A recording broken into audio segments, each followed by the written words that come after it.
Kamfanin mai na ƙasa NNPC ya ce aikin bututun iskar gas daga Abeokuta zuwa Kano ya kusa kammaluwa. 'Yan Najeriya da dama sun shiga matsala sakamakon yawan katsewar wutar lantarki.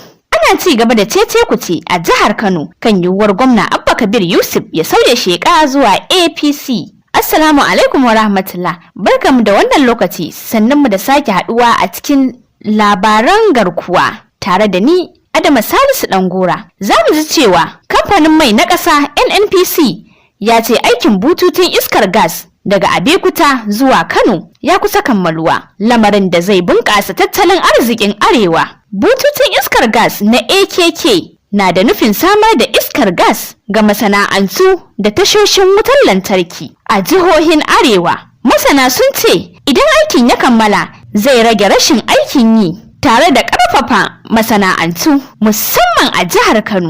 'Yan Najeriya da dama sun shiga matsala sakamakon yawan katsewar wutar lantarki a lokacin bukukuwan ƙarshen shekara. Masu ruwa da tsaki sun danganta matsalar da raguwar iskar gas zuwa tashoshin wutar lantarkin. Al'umma sun koka da yadda matsalar ke shafar kasuwanci, nishadi da rayuwar yau da kullum. A nan kuma ana ci gaba da cece-kuce a jihar Kano kan yiwuwar gwamna Abba Kabir Yusuf ya sauya sheka daga NNPC zuwa jam'iyyar APC. Rahotanni da dama sun nuna cewa ana tattaunawa a tsakanin manyan 'yan siyasa a matakin ƙasa, lamarin da ka iya sauya yanayin siyasar Kano da tasirinta ga zaben 2027. Sai dai gwamnatin jihar Kano bata fitar da wata sanarwa a hukumance ba. Adama Salisu Dangora, labaran garkuwa.